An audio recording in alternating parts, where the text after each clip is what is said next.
Mr. Secretary, if you're ready, we'll dive right in. Absolutely. So it's great to be back here with you, but there's a lot going on in the world. You said in December, we're living in perhaps one of the most, if not the most, dangerous periods in our modern American history. Why do you feel that way? For the first time in our history, we face nuclear-armed adversaries in both Europe and Asia. When China finishes their strategic nuclear modernization, China and Russia together will have nearly twice as many strategic nuclear warheads deployed as we do.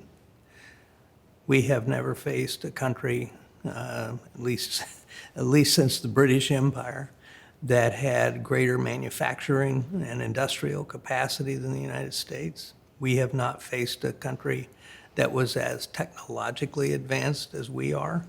Ahead of us in a few areas, behind us in a few areas, pretty much even with us in a few others. So we face an adversary that is more powerful and has more non-military instruments of power than any adversary we face, certainly than the Soviet Union. So whether it's strategic communications or development assistance or trade or whatever, the Chinese are all over the world dealing with these things. So I think if you take all those things together and the nature of the two regimes, this is a very, very perilous time. The two regimes, Russia and China, the chief Correct. adversaries, in your view, of the United States. So President Trump was in China, standing across from Xi Jinping, and he referred almost jokingly to the grouping as the new G2. He seemed to mean the two global powers. Do you think that the US and China are on equal footing? Is that how you would describe it? I don't think so yet. I think China is the military refers to China as a near peer. And I think right now our military power is greater than theirs, although they're catching up and certainly ahead of us in terms of shipbuilding and so on. But we still have a lead economically. We still have a lead technologically, and I think we have our own problems here at home, but the Chinese have some real problems as well domestically in terms of their economy and demography and so on. So, they're approaching our level of power, but I think they're not there yet. Mm-hmm. But the meeting itself seemed to be the message between President Xi and Trump. There weren't a lot of, as they call it, deliverables coming out of this summit. There was an announcement of working groups to study artificial intelligence and talk about tariffs. What do you think was accomplished? I think that the main objective for the administration, for the president, probably was simply to keep a lid on the relationship, to keep a floor under it so it doesn't deteriorate, to continue the trade truce that has existed for about a year now. We're still batting back and forth various measures against each other, but by and large, the trade truce has been sustained. And so I think avoiding a re-escalation of the economic conflict between the two, I think putting this floor under the relationship, keeping it on an even keel, probably was the primary objective of both sides, frankly.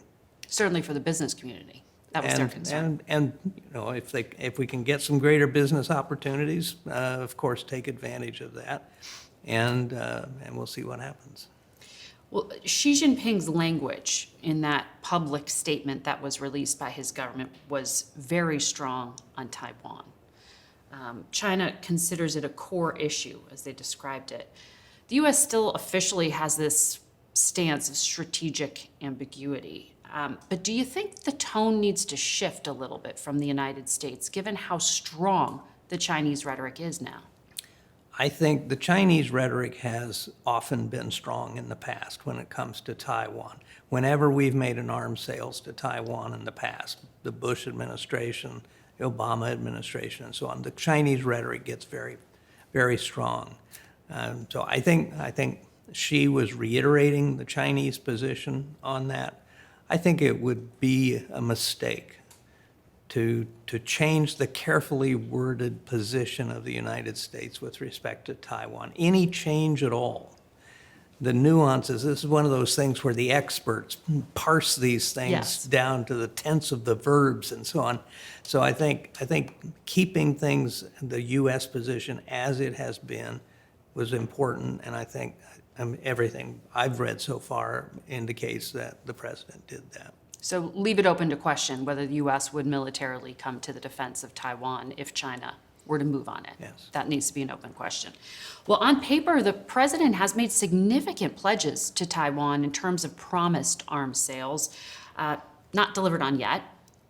There's another $14 billion in proposed weapons sales that the Trump administration has delayed approving. Do you think the president should greenlight that?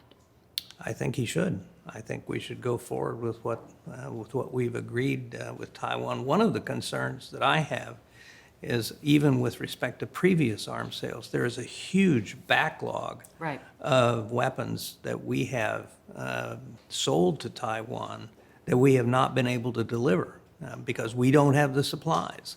And so if you're offering another $14 billion, is that just going to be added to the backlog, or is there a way forward in terms of actually getting these weapons to the Taiwanese? I think an important thing that has happened in recent years is getting the Taiwanese to focus on purchasing the kinds of weapons that would be necessary to defend themselves against a Chinese amphibious invasion.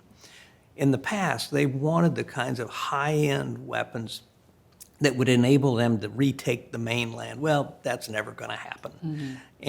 And so getting the old Taiwanese generals to adapt their thinking to the kinds of weapons that the Ukrainians, for example, have been using and so on. The HIMARS, the It has THAADs. been an achievement. Mm-hmm. And the Taiwanese legislature has just finally reached an agreement to fund Right. the purchase of these weapons. So I think we should go forward with it. It is in our own way our counter to President Xi's strong statement. Yes, you have your position, we have ours. Mm-hmm. So you talk about the demand for weapons. There's a bigger problem with supply and readiness and access to them right now. A retired colonel in China's People's Liberation Army was recently quoted in the New York Times saying the depletion of U.S. stockpiles has, quote, significantly diminished the U.S. military's ability to project its combat power. They're looking at what's being used in Iran and Ukraine. I know Admiral Paparo, the head of Pacific Command, has said he doesn't see any real cost on our ability to deter China. But isn't that pretty time dependent? It's fairly well reported and established that there is a lag in terms of replenishing American weapons stockpiles. Isn't that a problem? It is a problem, and I think this administration especially has been very aggressive in working with the Congress in trying to expand our defense industries and bring new companies into the defense industrial mix that can produce the kinds of numbers of these weapons that are necessary. I've read that Ukraine is going to produce 7 million drones next year, or over the next year. We need that kind of capacity in the United States. And so, but it's a matter of getting the factories built, expanding factories. And part of the problem in Washington is you get all the right rhetoric about increasing our ability to produce these weapons, but the money is slow to come, and it's unpredictable. And so what's needed is accelerated action in actually starting to get these factories built and expand these capabilities. But when you compare it to Ukraine, that's a wartime economy. That's an emergency they're responding to. You're saying Sure. we need to act like it is here.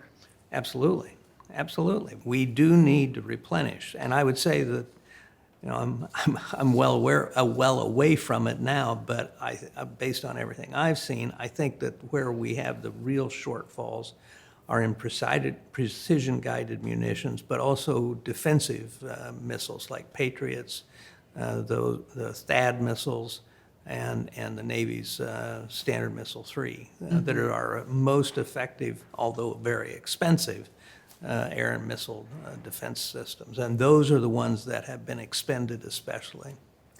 Recently. Yes. Secretary Rubio did tell another network, though, that his belief is that China's preference is to have Taiwan willingly join the People's Republic. Do you expect that to be the more likely scenario, that there is sort of a slow strangulation of Taiwanese democracy by the Communist Party? Let me put it this way. I think the chances of a Chinese invasion of Taiwan are pretty low, particularly over the next several years.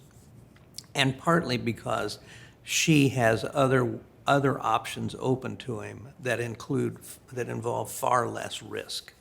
So they have surrounded Taiwan with ships and in the air. They have shown their ability to close off maritime and air access to the island. They could create a blockade or a quarantine around Taiwan anytime they wanted, what the Taiwanese call an anaconda strategy. And it would strangle Taiwan over time. I don't think they want to go in and attack Taiwan. They don't want to destroy the very chip factories they want to take over. So, and then there's cyber. There are all kinds of pressures. I also think that the Chinese are hoping that over time, the Kuomintang, KMT, which has been more friendly toward China, will be a vehicle that will allow them over time to get more and more influence in Taiwan and maybe have some kind of a Hong Kong-style transition over a period of time. I think that Chinese would far prefer that kind of, if you will, takeover of Taiwan than all the risks inherent in a military invasion. Yeah. There isn't one single Chinese general or admiral today that has 1 day of combat experience. The last time these guys fought was 1979 in the North Vietnamese. The Vietnamese gave him a bloody nose. Xi has fired all these generals. There are now no generals left on the Central Military Commission that kind of oversees the whole thing. He's fired and they're slated for execution his last 2 defense ministers. So this is not an outfit that I think he has enormous confidence in right now. And he's been fighting against corruption in their military ever since he became president of China. So I'm not sure that he thinks his military is the greatest in the world. Or he's threatened by them. Yeah. Let me ask you about what's happening in the Middle East. The last time we spoke, last spring, we were just weeks away from that U.S.-Israeli strike on the 3 nuclear sites in Iran. You said at that time, it was May, when you were defense secretary, you were concerned that a strike on the nuclear program would just buy time, a year or 2, but it would not solve the problem. Do you still believe that? I think the only way that we are likely to get the enriched uranium out of Iran and bring about an end to their nuclear aspirations is through a negotiation. To go after that buried 1,000 pounds of enriched uranium is a huge and complex military operation. And so I think that the only way you do this, and bringing pressure to bear on them to force them into negotiations is certainly the only path that seems to offer any chance of success. But I think ultimately that the only way you actually end the Iranian nuclear program for good is to negotiate it. Well, that offer of having the UN go in and inspect the sites and possibly remove the enriched uranium was on the table before the strikes were carried out in February. They weren't quite at a deal, but that was being discussed. Is that where we end up at the end of this? Back with some kind of UN agency going in and doing what the US and Israel have not been able to do? I suspect that the administration would not settle for any arrangement that did not include getting that enriched uranium out of Iran, or as has been said, or diluting it in some way that makes it no longer usable for a potential weapon. But the diplomacy seems to be at a stalemate, and so does the military operation at this moment in time, with Iran still having control over the Strait of Hormuz. Is it possible for the President of the United States to walk away and leave this for the Israelis to settle? No, I don't think he can walk away, and no, I don't think the Israelis can settle it. I don't think, as powerful as they are, they don't have the kind of power the United States has. And I think the president seems to have been very consistent and very clear that under no circumstances can Iran ever have a nuclear bomb. Well, the only way you get to that objective is resolving this issue of the enriched uranium and any future plans for enrichment. I mean, I don't think that the nuclear program in Iran poses an imminent threat. After all, we bombed it twice. The nuclear material is pretty deeply buried. You'd have to spin up, use the centrifuges to spin it from 60% enriched to over 90% enriched. The centrifuges are very sensitive. They're also mostly destroyed. Many of their nuclear scientists have been killed. So I don't think this is not a problem for tomorrow, but it does, the president's got it right in terms of this is a long-term threat that cannot be allowed to develop. And if left alone, they clearly have been trying to move in that direction. But it is a big enough problem that it was clearly not going to be settled in 4 to 6 weeks, which was the timestamp that the American people were told to expect in terms of the duration of conflict. I think that there were some unrealistic expectations. You're smiling as you say that. Do you have have you heard a clearly articulated sort of center of gravity to this operation, an end goal, a strategy? Because there are members of Congress who are saying they're not getting enough information from the administration on many of these points. Well, I think some of the justifications have changed over time, but one thing, I think there have been a few things that have been consistent from the very beginning. One is to eliminate Iran's ability to have a nuclear weapon. Another is to eliminate their military capabilities to attack their neighbors. The third is to eliminate the capability to support their surrogates, the Hezbollah, Hamas, Houthis, to sink their navy. I think those have all been articulated as objectives of this operation. And although the nuclear program has been dramatically damaged and set back a long time, I think those other things, a lot has been accomplished. Prime Minister Netanyahu told my colleague Major Garrett over the weekend on 60 Minutes that the war was not over because there were still nuclear issues, there were still missiles that needed to be dealt with and militias. He did not seem to be saying he was done. I think it would be hard to say the war is over. I think from either the standpoint of the United States or Israel at this point. Prime Minister Netanyahu is someone you had a lot of experience with over the years. Yes. And you were very critical of him in your 2014 book.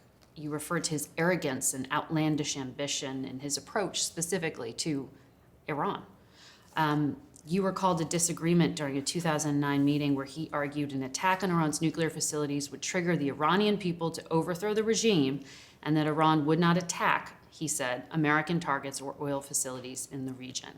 That was in 2009, and he was trying to press an American president to do what this American president has done. Was he overly optimistic then, and is he now? He told me all those things in July of 2009, and I told him then he was dead wrong, that he was underestimating the resilience of the Iranians, that I thought he had been lulled into an unrealistic position by the absence of an Iraqi reaction when the Israelis destroyed the Osirak reactor in Iraq. He'd been lulled by the Syrian lack of reaction when Israel destroyed their reactor. That was during the second Bush administration. But this And is I the told war he's him- been and- trying to sell and- for years. And I told him that this notion he was saying then, the regime is this is 2009, the regime is fragile. It'll crumble at the first attack and they won't have time to do anything else. I told him then he was wrong. The regime was historically weak at the moment of these strikes. Is it possible he's right now, even though we haven't seen those things, like an uprising among the Iranian people? I think that the likelihood of an uprising, of course, this is one of those predictions that can get you into a lot of trouble, but I think the likelihood of a near-term uprising is very low because the besiege and the internal controls seem very much intact in Iran. You haven't seen any demonstrations or very few demonstrations in the street. People are cowed, they're afraid, and right now they're concerned with how they can eat and live under the current circumstance. This is a regime that couldn't provide water to Tehran before the attack started. So I think when the danger will come will be sometime after the war stops. But I also think what you generally see in regimes like this is not so much a change of regime from the streets, but that the regime itself begins to fracture, and that you have people within the regime who want to take a different tack, and so you have an internal fight for control. Let me ask you about how America is handling its own problems here at home. You were CIA director. You were a defense secretary. How do you assess Secretary Hegseth's performance? Well, I'm not into talking about my successors, but I will say I want to point to something positive that I think is going on. It goes back to something we were talking about earlier. I think the leadership in the Pentagon, and especially the deputy secretary and the undersecretary involved in acquisition, are doing some very important and overdue things in terms of shaking up the bureaucracy in the Pentagon, in trying to figure out ways not only to expand the industrial production of defense materials and to do it on time and on budget, but also to bring and develop new companies into the defense and industrial business that have new kinds of manufacturing capabilities and that can crank out what we need much faster and much cheaper than has been the case in the past. I think some of the moves to reduce the autonomy of the services will help this. So I think some of the things they're doing to try and shake up the defense industrial base is really important and a high priority. But we're here at William & Mary, where you are chancellor. This is one of the universities that Secretary Hegseth included on his list of, quote, woke breeding grounds of toxic indoctrination. He has ordered U.S. troops cannot attend this school or institutions like it, including ones he studied at, Princeton and Harvard. He referred to them as factories of anti-American resentment and military disdain. What's your response to that? Because I'm sure you have some feelings, but also what's the impact on telling our fighting force that they can't attend a school like this? Well, I think he's badly misinformed. The fact is, this is a very military-friendly campus. We have a lot of relationships with military organizations here in the Tidewater of Virginia, and even in Washington. We do a lot of national security work here, and we have a very active ROTC program. I just commissioned 10 officers last night. So I think this is a very, very military-friendly campus, and we have very good relationships with the services. Woke breeding ground of toxic indoctrination. What's the impact on our next generation of American troops who won't have access to top universities because of his description? Well, I think they will, and I think. You don't think this lasts? I think, well, first of all, I think the practical application of this has been one fellowship here at William & Mary. We've got a lot of other relationships going, and I think that, first of all, I think that's a complete mischaracterization of this campus, but I think the military is still going to be active on U.S. campuses through the ROTC programs and various other national security programs. But he's got this focus on the warrior ethos. I'm sure you've heard a lot of what he has announced. He summoned the generals to D.C., told them he's tired of seeing fat troops and fat generals. He wants to weigh them twice a year. He ordered a ruthless review of the Judge Advocate Court, the military lawyers. He fired most of the inspectors general, saying he planned to overhaul the weaponized internal Pentagon watchdog. When you're talking about the things you like, would you put any of these things on that list? No, I will say this. I mean, I fired a fair number of generals and senior people myself. The way I handled it was a little differently, in the respect that I felt that I needed to go in front of the press and explain why I had taken these actions. And in the case of where I, on the same day, fired the Chief of Staff of the Air Force and the Secretary of the Air Force, I not only had a press conference explaining why I had done it in terms of the mishandling of nuclear materials and weapons, I went to 3 different air bases to talk to airmen, have assemblies of airmen, to explain why I had relieved their superior officers. So I think if you need to be able to make changes in personnel, but I think the way you do it and is important, and I think it's important to explain to people why you have done it. Well, there's not a full Pentagon press corps even present at the Pentagon these days for a news conference like that without getting special permission to be on the premises right now. He's fired 16 military officials at least, including the Navy Secretary, the Army Chief of Staff, General Randy George. During the Iran War, he pushed out the Admiral at the helm of Southcom, the Chief of Naval Operations, the Air Force Vice Chief of Staff, the Head of Defense Intelligence. Do you see those things as necessary disruption that ultimately will have a positive impact, or does it concern you? Well, it concerns me, but I also have to acknowledge that I don't know the rationale for those changes. I don't know why those changes were made, and there may be perfectly justifiable reasons, but I just don't know what they are. And you think that that should be explained to the public and to the Congress? I think that people, when you have a lot of changes like that, yeah, I think there is an obligation to explain, at a minimum, to the Congress, the rationale. The systems don't seem to be operating that way right now. No. You're being very diplomatic in your description of oversight of the Pentagon and Pentagon operations. The CIA director was just in Havana meeting with Raul Castro's grandson, along with the head of intelligence and the head of the minister of the interior.